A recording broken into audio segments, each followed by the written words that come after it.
여러분 안녕하십니까? 12월 12일 화요일 프레스룸 라이브입니다. 오늘도 따끈따끈한 세 가지 한 뉴스로 바로 시작합니다. 국민의힘 친윤계 핵심으로 꼽히는 장제원 의원이 내년 총선 불출마를 선언하면서 오늘 공식 일정을 취소한 김기현 대표 등 당 주류의 이른바 희생선언이 잇따를지 주목됩니다. 더불어민주당 이낙연 전 대표가 MBN에 출연해 새해에는 새로운 기대를 국민께 드릴 수 있으면 좋겠다며 신당 창당 가능성을 더욱 구체화했는데 정치권 소식 자세히 살펴봅니다. 12.12 군사 반란이 일어난 지 오늘로 딱 44년, 그날을 그린 영화 서울의 봄이 개봉 20일 만에 누적 관객 수 700만 명을 돌파하면서 빠른 속도로 1000만에 다가서고 있습니다. 그 열풍을 분석해 보겠습니다. 잠시 뒤 오늘의 가장 궁금한 뉴스로 프레스룸 라이브 돌아옵니다.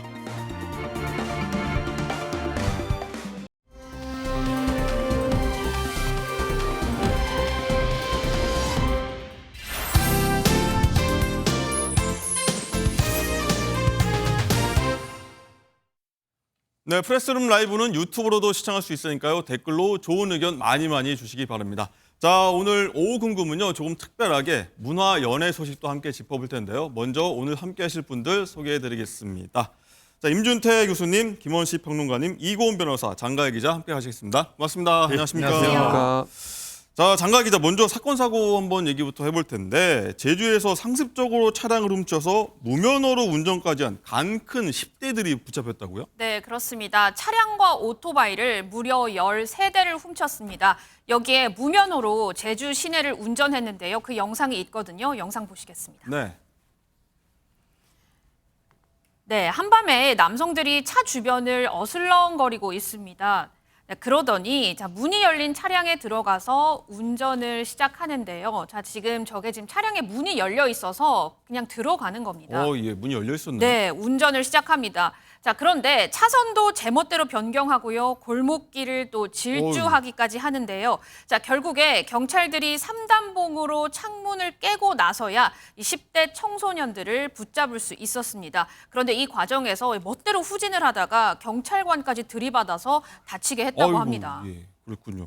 김원식 평론가님, 일단은 방금 영상 보셨잖아요. 네. 만약 내 앞에 차를 타고 있는데 내 앞에 무면허 10대 운전자가 운전하고 있다. 이거 정말 아찔하지 않을까요? 네, 정말 아찔하죠. 특히나 이제 두 가지 변수가 겹쳐 있잖아요. 무면허에다가 또 청소년이라고 하는 그런 네. 측면들이 있는데 초보 운전자도 옆에 있으면 참 거리를 두는 게 현실인데 그러면 좀 아찔했는데요. 무엇보다 지금 운전하는 모습을 보니까 골목길도 지금 질주를 하고 있어요. 그래서 골목길 같은 경우 보행자가 있고 그렇기 때문에 더욱더 위험한 아찔한 상황이어서 사실 요새 첨단 기술 많이 발전하는데요. 사실 무면허 운전자가 운전했을 경우에 자동적으로 좀 알림할 수 있는 그런 기술도 좀 개발을 빨리 해줬으면 좋겠습니다. 되게 신기한 기술 같습니다. 그러면요. 필요할 것 같은데 이건 변호사님, 일단은 이들 중에서 한 명은요. 예전에도 한번 같은 범행을 저질러서 구속이 한번 될 뻔했다 하더라고요. 맞습니다. 이 10대 피의자 중에 한 명이요. 구속영장까지 신청됐다 풀려났는데 또다시 동종 범행을 저지른 것으로 그렇게 드러났습니다. 경찰은 사실 앞서서 이 제주 지역에 이 차량과 오토바이 이런 절도들이 계속해서 일어나니까 수사에 착수를 했던 거예요. 당시 고등학교 1학년 A군을 상대로 조사를 벌여왔는데 A군은 앞서서 지난달 30일 이 오토바이 절도 등을 한 혐의로 이 신청된 구속영장 과정에서 결국 풀려나게 됐습니다. 사실 소년 같은 경우에는 소년법상 구속이 잘 안 됩니다. 저도 검찰에서 소년 전담 검사를 했지만 소년을 구속시킨 경험이 10번이 채 되질 않거든요. 그만큼 물론 성인에 대해서도 불구속 수사가 원칙이지만 소년에 대해서는 정말 웬만하면 구속영장 신청이나 청구조차 굉장히 드문 것이 현실입니다.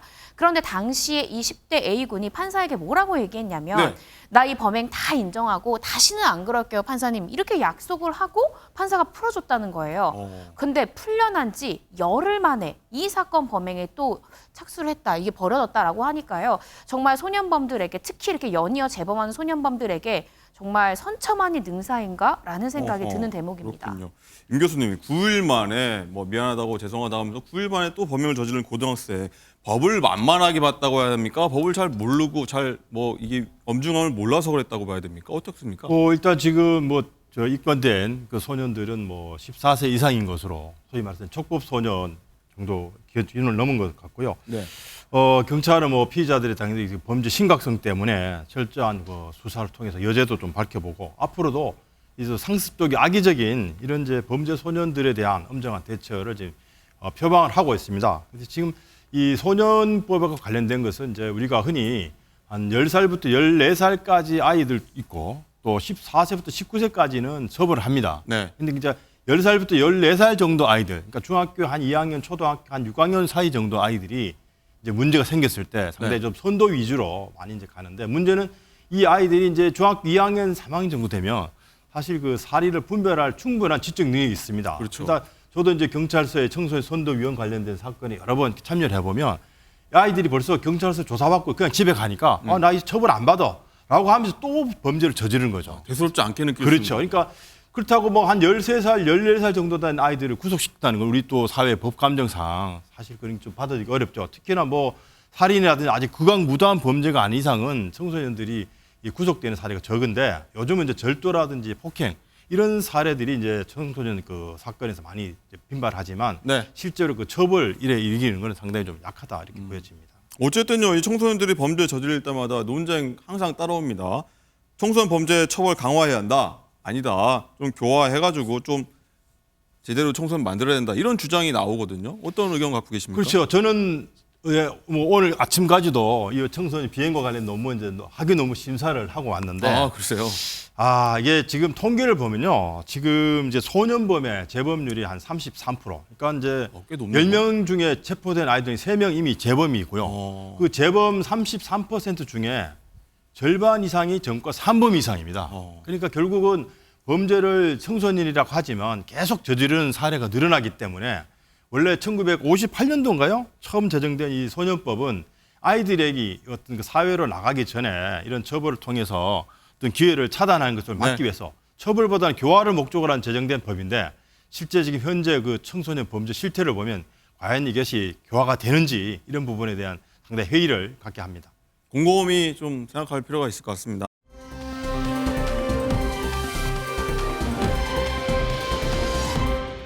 자, 다음 고궁금으로 넘어가도록 하겠습니다. 이번엔요, 혼자 사는 여성분들 특히 좀 유의해서 한번 보여야겠습니다. 이건 변호사님, 일단은 인천에서 한 남성이요, 자취하는 여성집에 몰래 침입을 해서 뭔가 저지르려고 했다. 맞습니다. 인천 남동에 위치한 한 빌라예요. 혼자 사는 여성의 자취방에 침입해서 화장실에서 숨어서 기다리다가 이 피해 여성을 성폭행하려고 한 30대 남성이 구속됐다라는 네. 소식인데요. 경찰에 따르면 이 가해자 A씨는 지난 9일 오전 2시쯤에 인천 남동구의 한 빌라에서 헬멧으로 이 20대 여성 B씨의 얼굴을 폭행하고 벨트로 목을 조른 다음에 감금한 혐의도 받고 있습니다. 이 A씨는요, 심지어 가위를 이용해서 이 여성의 옷을 좀 자르고 성폭행을 시도한 그런 혐의까지도 지금 수사를 받고 있는데 예. 이 A씨의 무지막지한 폭행으로 이 피해 여성 B씨 얼굴에 피멍이 들었습니다. 근데 다행히도 생명에는 큰 지장은 없는 것으로 알려서 참 다행인데요. 이 부분에 대해서 정말 저는 끔찍하다라고 생각한 게 범행이 이루어진 장소가 다름 아닌 이 피해 여성이 매일 잠을 자고 숨을 쉬고 생활하는 이 피해 여성의 자취방이었다는 예. 겁니다. 이 여성, 이 가해자 A씨 전혀 생명부지 모르는 사람이라고 하는데 이 피해 여성이 다시 이 집에 들어가서 생활할 수 있을지 얼마나 너무나 불안했어요. 안타까운 사건이라고 할 수 있습니다. 그러니까 이 시간대를 보니까 새벽이네요. 네. 오전 2시에 가서 오전 9시 반까지인데, 임 교수님, 일단은 이거는 범행을 사전에 이렇게 치밀하게 계획하지 않고는 벌일 수 없는 일 같은데요. 그렇죠. 전혀 모르는 사람의 어떤 집을 갑자기 들어갈 수는 없거든요. 사전에 어떤 그 집의 구조라든지 예. 어떤 침입구라든지 이런 거 사전에 준비를 해서 들어가 상당히 또 잠복해 있다가 피해자가 이제 돌아온 그 시점에 무려 한 7시간 이상을 이 피해자를 감금하고 어떤 성폭행 시도라든지 이런 어떤 심각한 범죄를 이제 저질렀던 걸 봤을 때는 사전에 치밀한 어떤 그 계획성이 추정되는 그런 대목입니다. 네. 일단 보니까 왜 숨어 있었나, 이렇게 긴 시간 왜 숨어 있었나 보니까 이 남성이 살인 청부업자 흉내를 내려고 했다. 뭐 이런 보도도 있더라고요. 예, 뭐 일부 이제 내용 자료 보니까 예. 범인이 이제 감금 당시 피해자에게 나는 뭐 의뢰인으로부터 돈을 받고 이 살해 사주를 받았다. 혹시 또 그렇지 않으면 뭐 성폭행을 하고 그 장면을 뭐 찍으려고 했다. 이런 식으로 말을 했다라고 하는데 진위 여부는 좀 더 확인이 좀 필요한 대목인 것 같습니다. 네, 이 남성이요, 정말로 이 제3자에게 살해 사주를 받은 건지, 뭐 범행을 미리 계획했는지 이 부분 굉장히 궁금한데 그 범인 목소리 한번 들어보겠습니다. 범행 사전에 계획하신 겁니까? 혹시 누구의 사주를 받고 하신 일이십니까? 아닙니다. 피해자에게 죄송하다고 하신 말씀 없으세요? 죄송합니다. 정말 진심으로 죄송합니다. 왜 그러셨나요? 네, 김홍식 평론가님. 일단은 뭐 사주 받은 거 아니라고 일단 부인을 하는데 일단 지금 자세히 영상 보니까 이 피의자가 이 다리에 깁스를 하고 네. 휠체어를 갑자기 타고 오네요. 이거 무슨 일인가요? 이거? 그렇습니다. 우리가 이제 방송에서 휠체어를 타고 나오는 모습을 보면 굉장히 불신하게 됐어요. 안 아픈, 네, 아픈 척하기 때문인데 네. 이 사람이 아픈 거는 맞습니다. 예. 왜냐하면 다리가 부러졌거든요. 우리가 다리가 부러지면은 굉장히 안 좋은 일인데 이건 다행인 상황이었습니다. 왜냐하면 경찰이 출동하니까 급했는지 2층에서 뛰어내렸어요. 2층에서 잘못 뛰어내려가지고 다리가 이제 부러지는 골절상을 입었던 것이죠. 그래서 이 다행이라고 말씀드린 이유는 도망을 갔는데 근처 빌라에서 결국 잡혔습니다. 그러니까 멀리 가지 못하고 인근에 숨어 있던 거죠. 그래서 골절된 상황이 오히려 검거에 도움이 된 그런 상황이라고 볼 수가 있겠습니다. 뭐 인광고다 뭐 이렇게 표현할지 네. 모르겠는데 뭐 그런 상황인 것 같습니다. 이건 변호사님 일단은 이 남성 구속이 됐습니다. 네. 근데 뭐 피해자한테는 아까 말씀하셨지만 뭐 씻을 수 없는 고통, 트라우마 네, 남겼을 네. 거 아니에요. 어떻게 맞습니다. 삽니까 그 집에서? 맞습니다. 이 부분 때문에 이제 합당한 처벌이 꼭 일어나야 되는데 현재 이 가해자 A 씨에 대한 혐의를 좀 살펴보면 이 성폭력 처벌 특례법상의 특수 강도 그리고 강간 미수 혐의로 지금 구속영장이 발부된 상태인데요. 왜 살인 청부업자의 흉내를 냈을까? 제 생각에는요. 이 당시에 20대 여성 B 씨가 신고를 하지 못하도록 난 너희 집을 알고 있어. 나는 너를 살인하려고 해. 라는 식으로 계속해서 겁박을 줘서 이 사건으로 인해서 신고되거나 본인이 검거되지 않으려고 한 심리는 있지 않았을까라는 생각이 드는데 계속해서 이 수사 결과 지켜봐야 되겠고요. 재판 결과 또한 계속 지켜볼 필요가 있겠습니다. 꼭 한번 지켜봐야겠습니다. 굉장히 우리한테 주변에 일어날 수 있는 일입니다. 굉장히 네. 심각하게 봐야 될 것 같습니다.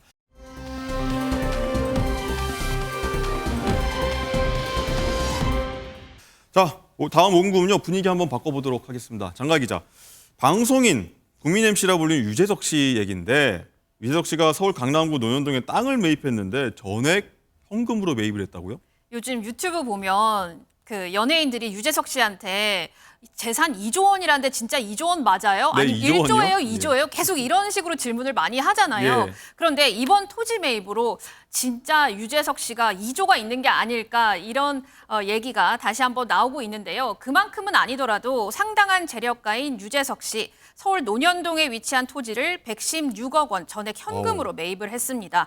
유재석 씨는 지난해에도 자비 30억 원을 들여서요. 자신의 소속사 이 안테나 지분 20.7%를 인수하면서 3대 주주가 되기도 했습니다.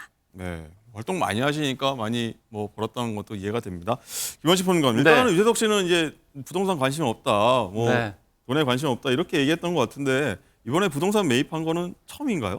네, 처음입니다. 그래서 우리가 연예인들이 뭐 부동산 건물 샀다는 이야기, 뭐 재테크에 성공했다는 이야기 많이 들으셨는데 유재석 씨 같은 경우 들은 바가 없죠. 그래요? 근데 살펴보면 유재석 씨는 집이 없어요. 집이 없어요? 압구정동이라고 하는 강남에 살고 있지만 전셋집에 지금 살고 있는 상황이기 때문에 부동산 재테크는 이제 관심이 없는 상황이다라는 건데 이번에 어쨌든 왜 땅을 샀느냐라고 이렇게 보니까 소속사 옆에 나대지를 산 겁니다. 그러니까 건물이 아니고 땅을 산 거죠. 나대지를 샀다는 건 결국엔 거기에 건물을 올리겠다는 뜻인데 소속사 같은 경우는 사실 대형 기획사는 아니고 굉장히 소규모 기획사예요. 근데 이 소규모 기획사인데 주로 싱어송라이터들을 육성하는 그런 기획사거든요. 그러니까 네. 뭔가 아티스트 정신에 충실한 그런 면모를 보이고 있는 기획사인데 유재석 씨가 대형 기획사를 이제 배제하고 이런 소규모 기획사 온 이유는 뭔가 의미 있는 일을 하겠다라고 해서 온 거고 또 지분까지 산 겁니다. 이번에는 또 현금까지 이렇게 내놓으면서 뭔가 건물을 올리겠다는 뜻을 하니까 앞으로 좋은 일, 좋은 가수들을 많이 이렇게 육성하는데 참여하겠다는 뜻을 보여준 게 아닌가 싶어서 결국에는 현금을 많이 가지고 있을 거라고 이제 생각이 들지만 본인은 한 유튜브에서는 2조 원까지는 아니다. 그 정도 있으면 내가 프리미어리그 구단을 인수하겠다 이렇게까지 얘기했기 때문에 그 정도는 아니지만 얼마나 좋은 있을까요, 일에는 그러면요? 이렇게 추정재산? 쓰겠다라고 얘기를 하고 있는 거죠. 추정 재산 얼마 될까요? 2조 원이 아니고 뭐 1조 9천억 원 되지 않을까. 개인적인 생각입니다. 알겠습니다.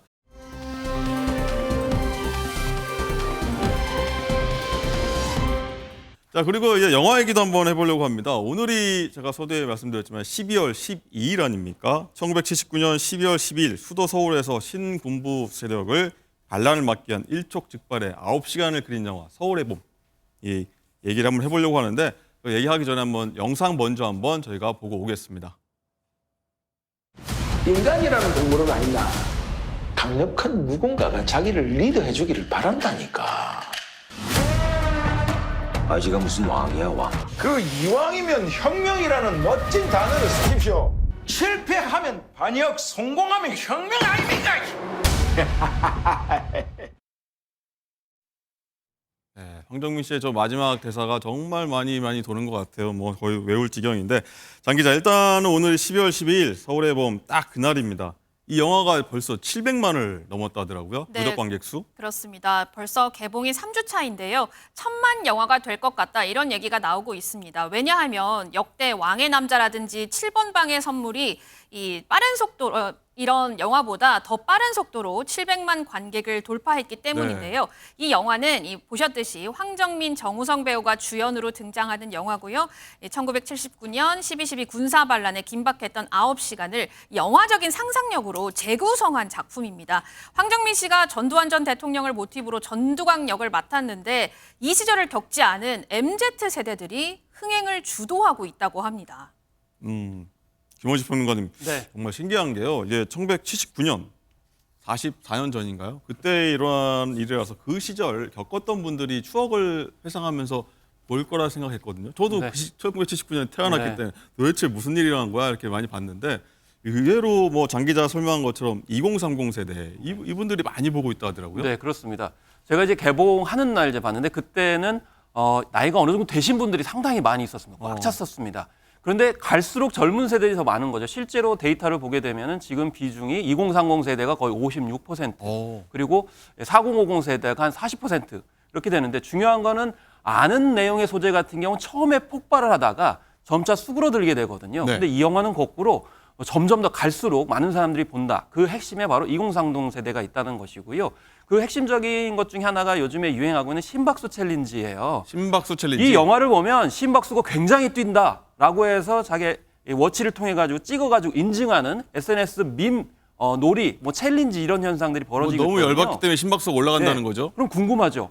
아니 도대체 어떤 영화이길래 심박수 이렇게 올라가냐? 나도 한번 해보자라고 하면서 인증샷을 저렇게 올리게 되는 것이고, 그래서 뭐 이 외에 어떤 연기나 연출력 이런 것도 있지만 이런 인터넷 놀이 문화, 밈 문화와 결합되기도 했고, 또 말씀하신 대로 도대체 12.12 때 무슨 일이 있었던 거야? 네. 라는 궁금증이 같이 결합되면서 증폭 효과를 일으키고 있다고 보겠습니다. 네, 말씀하신 대로 이제 스포일러는 다 됐습니다. 뭐 어떤 내용인지는 다 알고 있는 건데 또 성수기도 아니고 또 유머가 있는 영화도 아닙니다. 굉장히 좀 진지한 영화인데 이렇게 인기가 많은 비결, 또 2030이 그렇게 많이 또 보는 비결은 또 어떤 게 있다고 보세요? 일단은 팩트의 한계다. 그리고 아까 장가희 기자가 좀 언급하셨지만은 결국 연출적 상상력의 승리다. 이렇게 볼 수가 있는데요. 사실 이 영화에서는 연출력이 굉장히 뛰어난 것 중에 하나가 뭐냐면 49대 51 법칙을 지키고 있습니다. 그러니까 네. 쿠데타를 일으킨 쪽과 이를 막으려는 쪽이 상대적으로 굉장히 절대적으로 열세이냐 강세가 아니고 거의 엇비슷해요.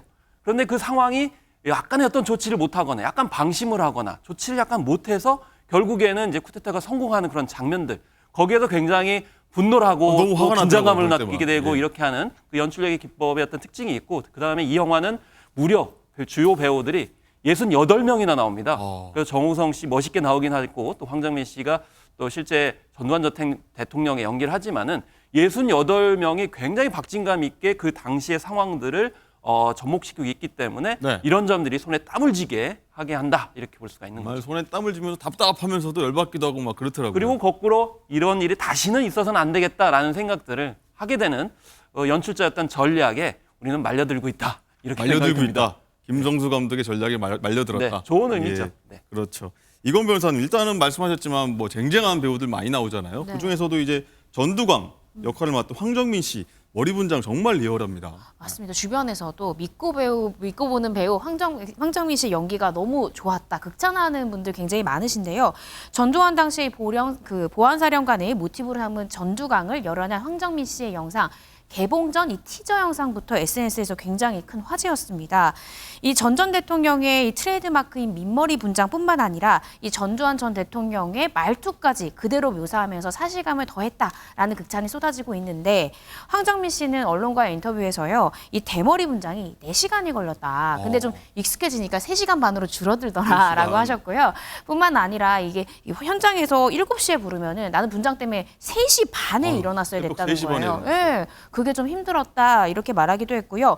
이 장면 중에 화장실에서 웃는 씬이 있는데 그게 황정민 씨에게는 좀 난관이었다라고 합니다. 마지막 장면이었던 것 같아요. 맞습니다. 이게 장면, 감정을 다 떠나서 이 부분이 전두광의 탐욕의 끝이 담긴 장면이라고 생각한다라면서 그러한 부분들이 이 웃음으로 다 보였던 것 같다라는 심정을 밝히기도 했습니다. 가장 마지막 장면 가장 분노가 그냥 절정에 치닫는 지점이 아니었나 싶은데 네. 자 여기서 서울의 봄 전두광역 실제 인물이죠. 군사 반란 이후 그리고 대통령이 된 이후 많은 일을 벌여서 많은 분들의 좀 공분을 샀던 인물이죠. 고 전두환 씨 모습 보고 오겠습니다. 한미를 인정하십니까? 발포 명령 부인합니까? 우리 광주 5.18 학살 책임에 대해서 한 말씀 해주시죠. 광주하고 내하고 유명하니까 광주 학살 대해서 모른다 난. 왜 모르세요? 직접 책임 있으시잖아요. 내가 진짜 지금 발포 명령 내리셨잖아요. 내가 이 발표인데. 발포 명령 안 내리셨어요? 내가 발표 명령. 아 누구세요? 내가 이 사람아. 말씀하세요. 내가 지금 발표 명령 내릴 위치에도 있지 않는데 군에서 명령도 검사 명령해. 당시에 너 군대 갔다 실무자셨잖아요. 왔냐? 네, 갔다 왜 왔어요. 갔다 왔냐?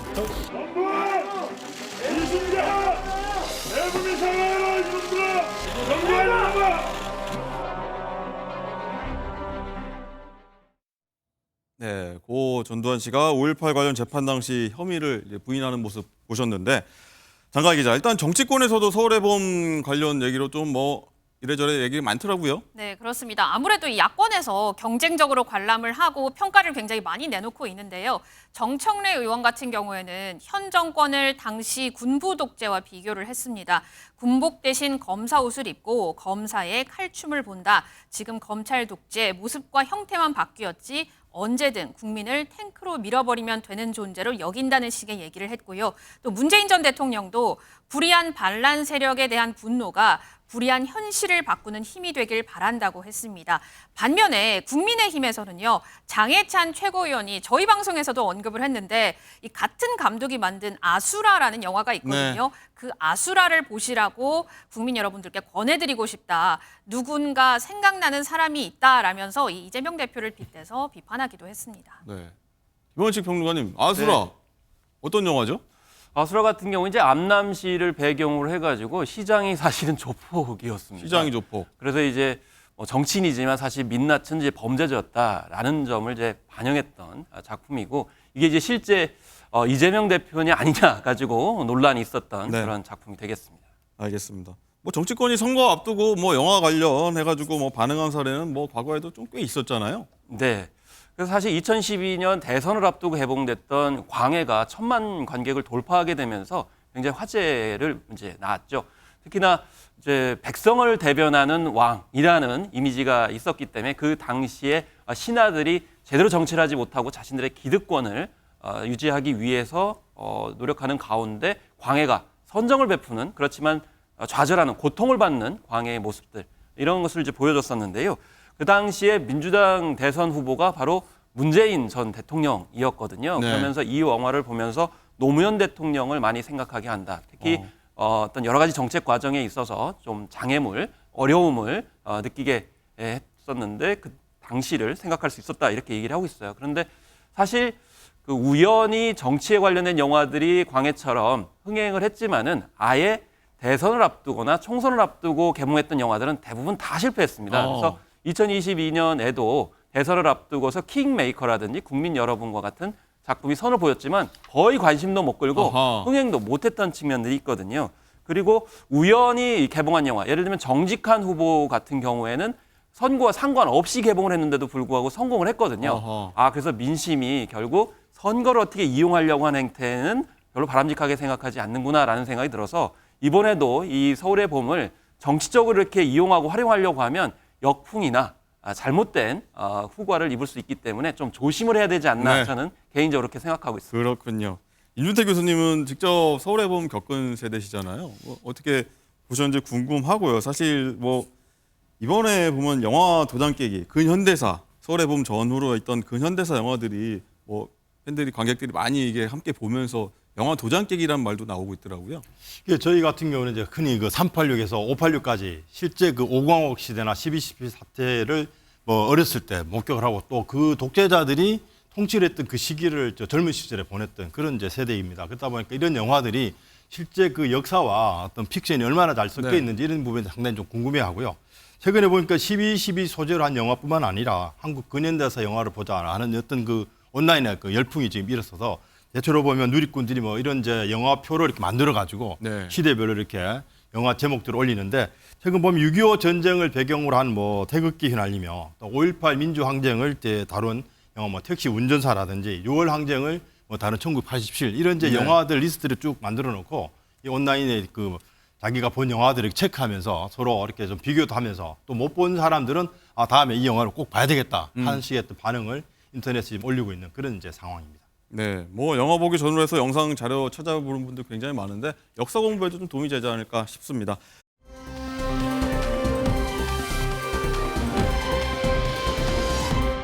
자, 다음 마지막 500으로 가보겠습니다.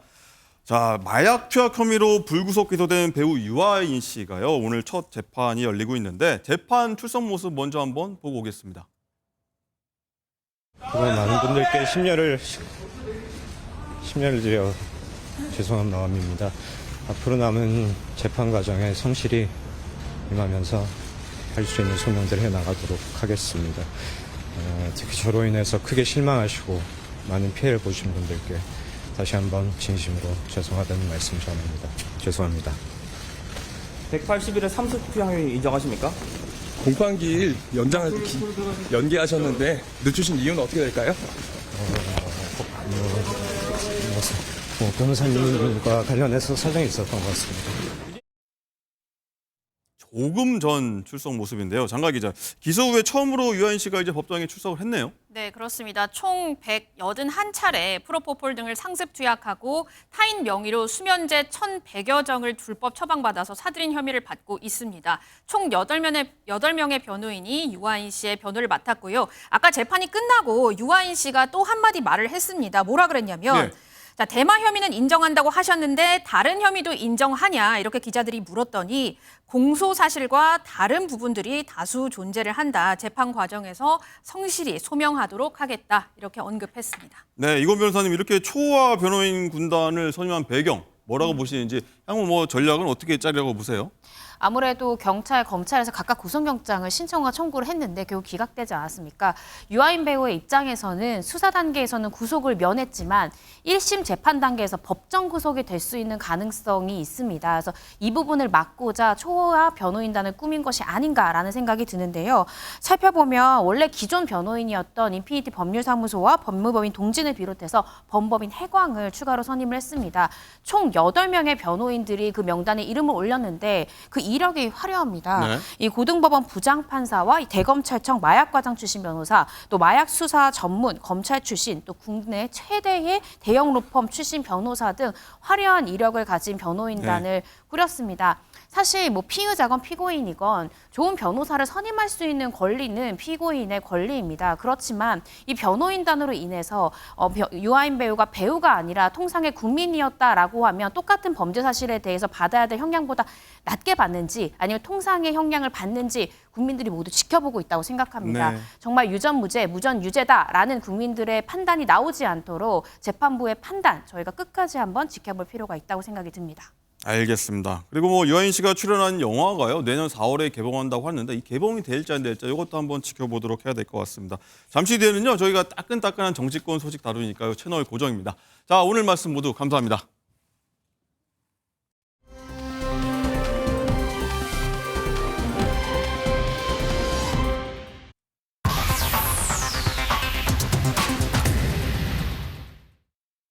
프레스룸 라이브픽의 박진아입니다. 군 입대로 잠시 안녕을 고하는 그룹 BTS. 팬들은 그저 아쉬운 마음뿐인데요. 어제 논산 육군훈련소에서 조금 특별한 회동을 가진 BTS. 이날은 멤버 RM과 B의 입대 날이었고요. 오늘 입대하는 지민, 정국, 그리고 이미 군 복무 중인 멤버들까지 모두 모여서 서로 응원하는 시간을 가졌습니다. 멤버 RM은 입대 전 모두에게 낯설고 새로운 영감과 배움의 시기가 될 것 같다며 소감을 밝혔는데요. 팬들에겐 미래에 다시 만날 것을 약속했습니다. 그 약속처럼요, 건강히 군 복무 잘 마치고 팬들 곁으로 돌아왔으면 좋겠습니다. 살다 보면 어디서든 응급 상황을 마주하게 되죠. 위급한 상황에서 심폐소생술로 승객을 살려낸 버스 기사가 있어 화제입니다. 달리는 버스 안 맨 앞자리 승객이 조는 듯 휘청이다 그대로 앞으로 고꾸라집니다. 당황한 승객들이 어쩔 줄 모르는 사이 버스 기사는 심폐소생술을 시작하는데요.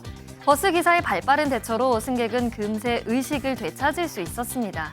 이런 소식을 접할 때마다 심폐소생술 시행법을 알고 있는 게 얼마나 중요한지 느끼게 되는데요. 이 버스 기사가 속한 회사도 주기적으로 응급 구조 교육을 시행한다고 합니다.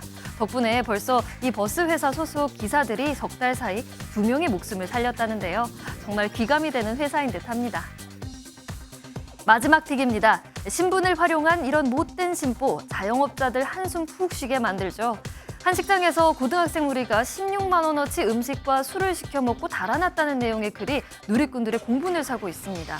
학생들이 남긴 영수증 뒷면인데요. 저희 미성년자인데 실물 신분증 확인 안 하셨죠? 신고하면 영업 정지입니다. 등 협박성 메시지였습니다. 이 청소년들 내고 가야 할 돈만큼이나 양심의 무게도 무거워야 한다는 걸 알아야 할 텐데요. 아무리 철이 없다 해도 이건 정말 너무한 것 같네요. 지금까지 라이브픽이었습니다.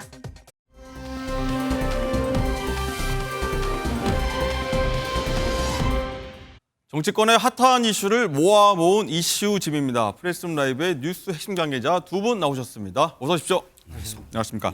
자, 국민의힘 얘기부터 나눠보도록 하겠습니다. 장가 기자, 어제 혁신위 활동 종료 후에 친윤 핵심 의원 중 한 명이죠.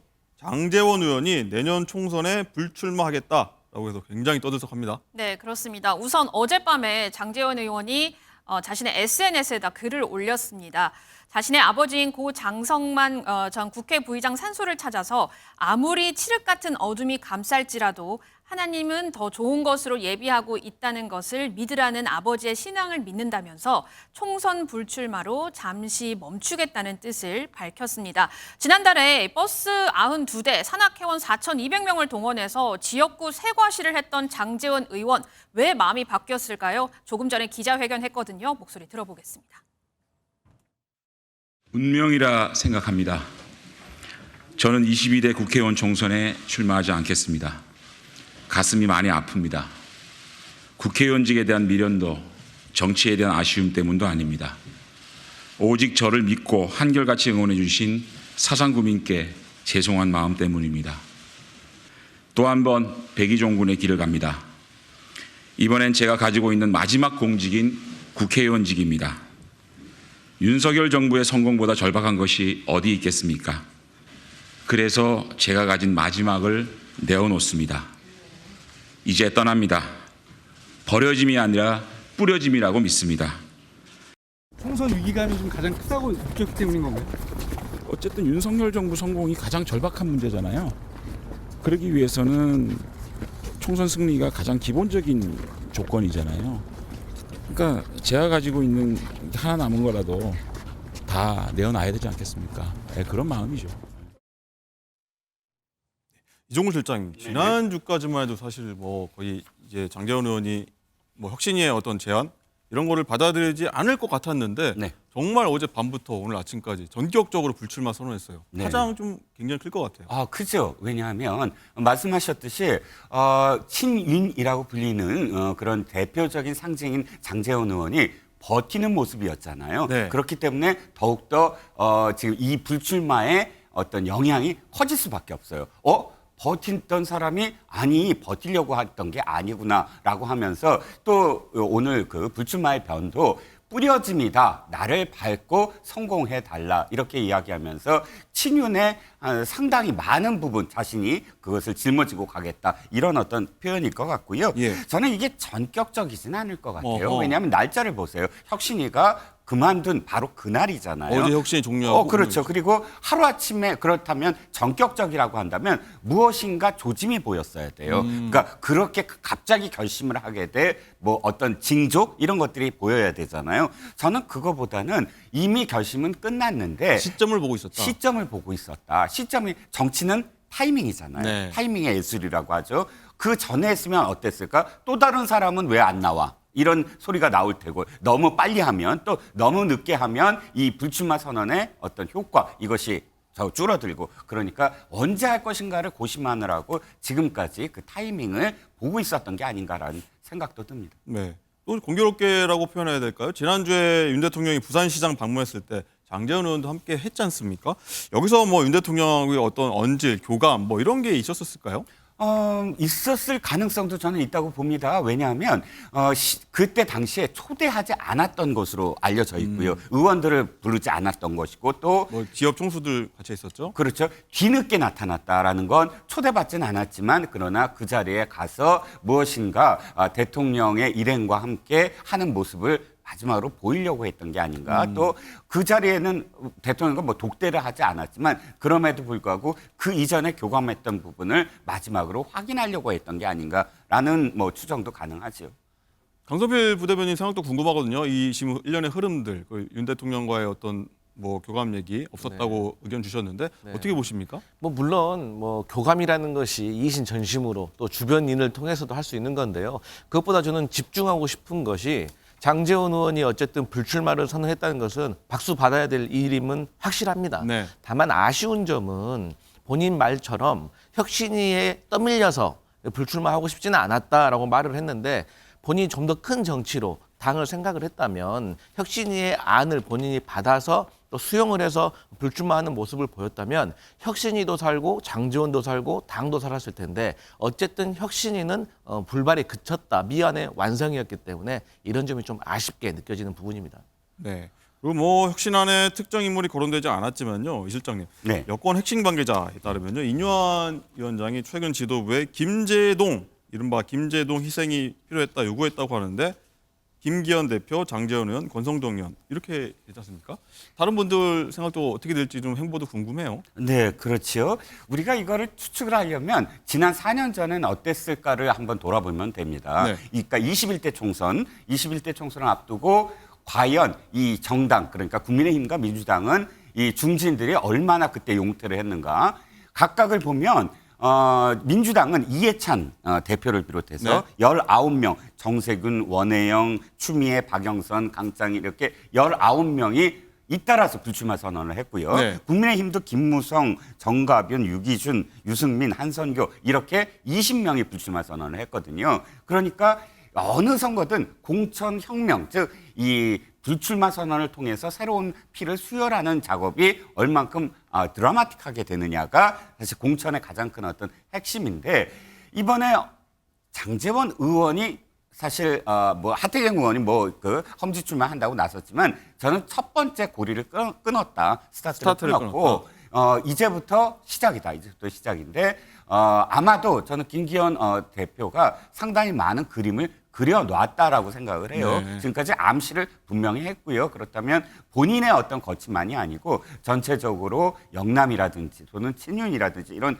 그룹들에 대한 순차적인 그런 이 공천 사퇴 또는 불출마 선언 이렇게 해서 연착륙하는 방향으로 아마 공천과 관련된 마무리를 짓지 않을까 싶습니다. 네. 어쨌든 말씀하신 대로 이제 김기현 대표의 거치, 표명 이런 게 좀 궁금해지는데 장가희 기자, 김기현 대표가 오늘 일정을 일단 다 취소해가지고 뭐 이르면 오늘 뭐 거치 발표할 수 있는 거 아니냐 이런 얘기도 나와요. 그렇습니다. 당초 오늘 윤재욱 원내대표 등 당 지도부와 함께 국민의힘 연탄 나눔 행사에 참석하기로 했었거든요. 그런데 이 행사는 진행을 하는데 김기현 대표만 빠진다고 합니다. 네. 그래서 말씀하신 것처럼 이르면 오늘 자신의 지역구 불출마 선언을 할 수 있지도 않을까라는 얘기가 나오지만 좀 더 지켜봐야 할 것 같습니다. 그렇군요.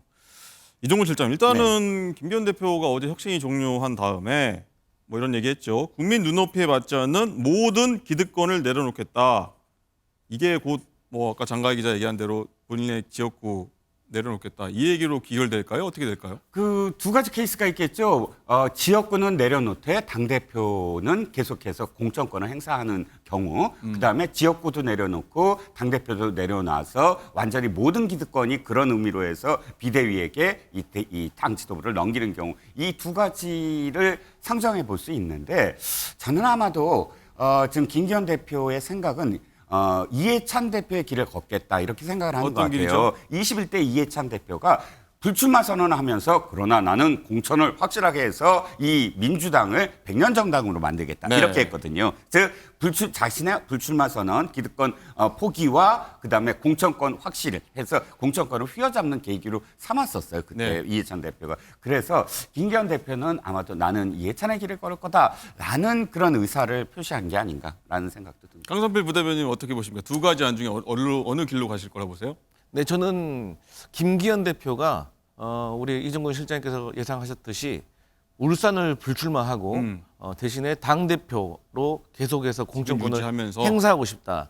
그리고 이미 한간에 그 이해찬 대표 모델을 많이 공부하고 있다. 이런 말들이 있었어요. 네. 저희 민주당 입장에서는 뭐 타 당의 얘기에 대해서 뭐 왈가왈부하는 것이 적절하지는 않지만 일단 기본적으로 이해찬 대표와 김기현 대표의 당내 장악력에 대한 차이가 너무 큽니다. 이해찬 대표 같은 경우는 당내 장악력, 그립감이 되게 강하시죠. 그리고 마음으로 또 우리 따르는 의원들이 있는데 과연 김기현 대표가 당내 장악력이 그만큼이 될 수 있을런지가 관건이고요. 일단 김기현 대표께서 국민 눈높이에 맞지 않는 모든 기득권을 내려놓겠다라고 하셨는데 저는 하나 묻고 싶은 것이 좀 공허합니다. 그 말이 무슨 말이냐? 어떤 것인지 정확하게 구체적인 게 없는 것 같아요. 마치 우리가 길 가다 지나가다가 오랜만에 친구를 만났는데 언제 소주 한잔 하자 했는데 둘이 전화번호도 모르는 거죠. 네. 그런 것처럼 좀 공허함이 느껴집니다. 그래서 앞으로는 이제 장제원 의원까지 친윤 핵심들까지 이렇게 불출마를 선언을 했으니 구체적으로 밝혀주는 것이 당대표로서의 어떤 당을 위한 어떤 희생을 요구받을 것이다 이렇게 보고 있습니다. 뭐 기득권 내려놓겠다 이 발언이 뭐 당 대표 사퇴까지 갈지 아니면 또 다른 뭐 방법을 생각하는 건지 한번 지켜보도록 하겠습니다. 자, 이종훈 실장님, 그리고 일단 국민의힘 의원이 전원이 모인 이 단체 대화방 단톡방이 있는데 이 일부 초선 의원들은 이제 당내 주류하고 다른 목소리를 내는 이 중진 의원들 있지 않습니까? 네네. 이게 굉장히 비판의 목소리를 냈다고 그래요. 네, 그렇습니다. 이게 그저께부터 이제 벌어진 일이죠. 자, 월요일 날 완전히 정점이었습니다. 오늘 김기현 대표가 일정을 취소하게 된 계기도 사실은 어저께 국민의힘 내부에서의 큰 공방들, 그리고 또 자신을 향한 그런 그 굉장히 비판의 어떤 목소리들이 최고조에 달했거든요. 거의 뭐 하태경 의원을 비롯해서 수많은 그런 목소리들이 쏟아져 나왔고, 여기에 단톡방에서 초선 의원들이 나서서 지금 이 김기현 대표에게 기득권을 내려놔라, 뭐 당대표를 내려놔라라고 이야기하는 의원들을 향해서 중진 의원들 향해서 예, 중진 의원들을 향해서 아주 목소리를 크게 냈습니다. 사실 김기현 대표를 옹호하는 목소리는 크지 않았거든요. 그런데 어저께 단톡방이 이제 공개가 되면서 이 초선 의원들이 좀 더 개혁적이어야 되지 않느냐라는 그런 시각도 있지만, 그럼에도 불구하고 어저께의 어떤 그런 초선 의원들의 목소리는 김기현 대표가 연착륙하려고 하는데 너무 몰아붙인다, 이런 어떤 뉘앙스가 더 컸던 것 같아요. 강선필 부대변인 이런 상황도 어떻게 보세요? 민주당도 사실 비슷하지 않습니까? 초선 의원들이 좀 개혁적으로 나서야 되는데 좀 몸을 웅크린다거나 뭐 마찬가지입니다. 국민의힘 상황도. 네, 맞습니다. 이 당내에서 요즘은 금기시 여겨졌던 이 의원들 단톡방이 막 공개가 되는데요. 사실 저는 그렇습니다. 정치도 사람이 하는 거지 않습니까? 그래서 김기현 대표는 앞으로 그렇게 압박하지 않아도 스스로 용단을 내릴 수밖에 없는 상황에 이르를 겁니다. 장제원을 보십시오. 하지만 그것을 뻔히 알면서도 그 시간을 좀 못 기다려주고 막 당내에서 압박하는 것은 저는 좀 적절하지 않다. 한 사람의 정치적 인생이 달려있는 문제이기 때문에 저는 이렇게 막 그 압박을 하고 또 막말에 가까운 어떤 저주를 퍼붓는 것은 전 적절하지 않다. 그래서 당내 어른이고 어쨌든 당 대표 아니겠습니까? 그렇기 때문에 당 대표가 용단을 낼 수 있는 시간을 기다려주는 것도 저는 예의다, 이런 생각하고 있습니다. 쌍특검이 마무리되는 뭐 연말 연초, 내년 연초에 거치 표명한다는 얘기도 좀 있는데 한번 지켜보도록 하겠습니다.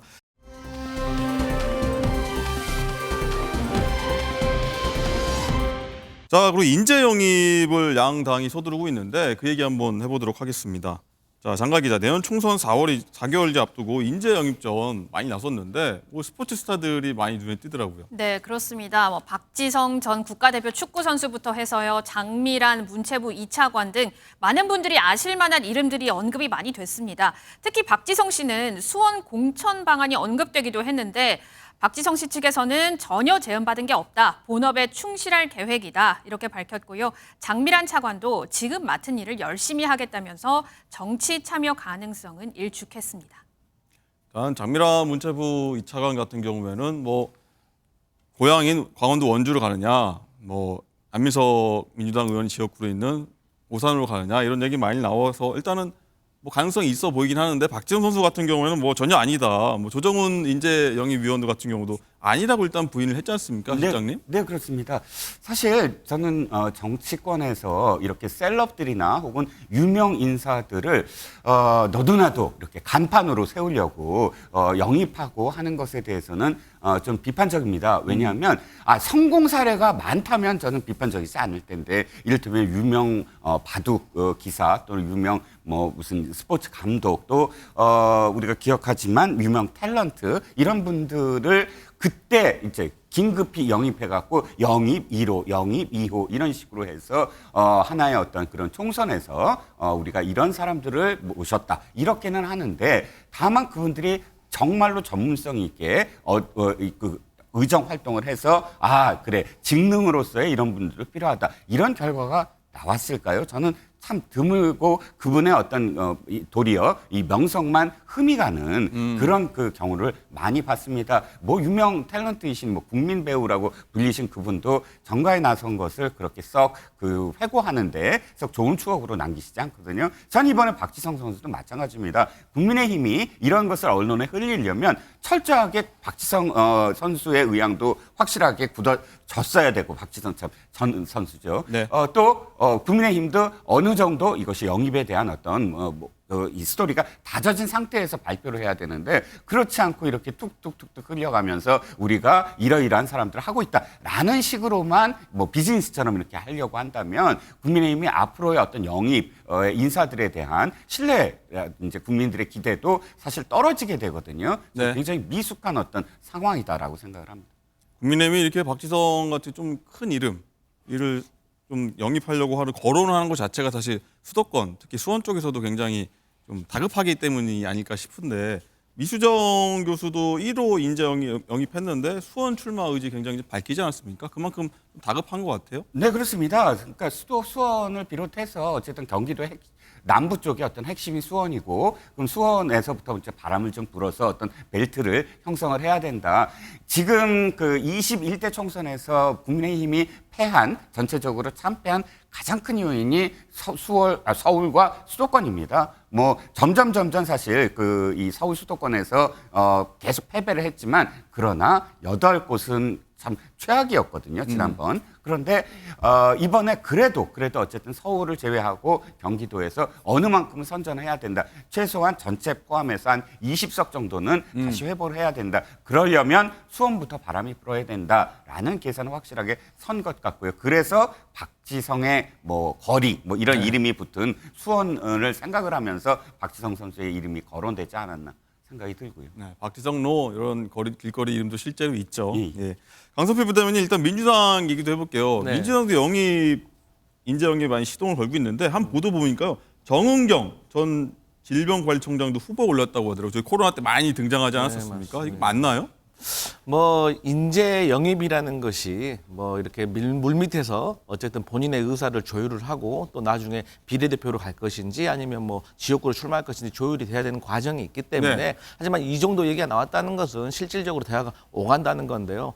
앵커께서 말씀하셨듯이 이 질병에 의한 국가 재난 상태에서 우리가 코로나라는 큰 경험을 했지 않습니까? 그래서 앞으로 대한민국이 더 선진국으로 발전하기 위해서는 이러한 보건 체계에 대해서도 제대로 정비가 필요하다. 그런 차원에서 정은경 전 질병청장이 이런 사건도 있었잖아요. 머리가 왜 하얗게 하시느냐, 그러니까 염색할 시간이 없다고 하실 정도로 국가와 국민을 위해서 헌신을 그렇죠. 하셨던 분이에요.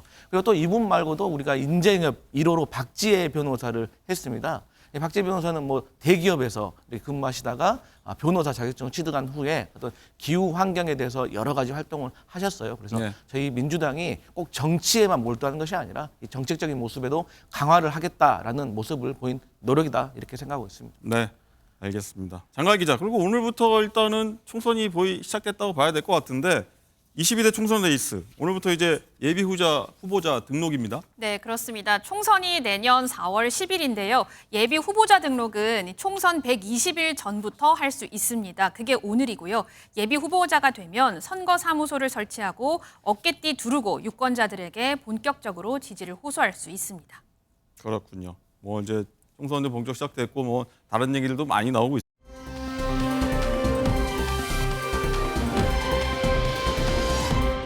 자, 이런 가운데서요, 이낙연 전 민주당 대표와 이상민 의원의 만남도 어제 있어서 굉장히 화제였는데, 장관 기자, 두 분 만남 어땠나요?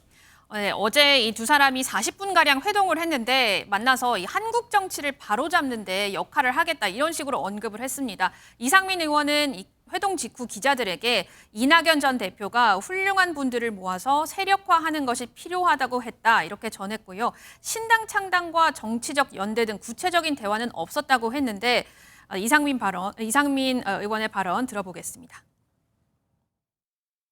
민주당이 본래 민주당이 없잖아요. 그 민주당 세력을 그러니까 민주주의와 인권의 가치를 최상위 여기는 전통적인 민주당을 재건 복원하는데 초집중해야 되지 않느냐. 네, 이낙연 전 대표도 그렇고 신당 관련 얘기는 없었는데 보니까요, 이 한국 정치를 바로잡는데 역할하겠다. 뭐 이렇게 좀 뒤집어 보면은 민주당 바로 세우겠다. 혹시나 더 나간다면은 뭐 다른 민주당을 세워보겠다. 이렇게도 혹시 해석이 가능할까요?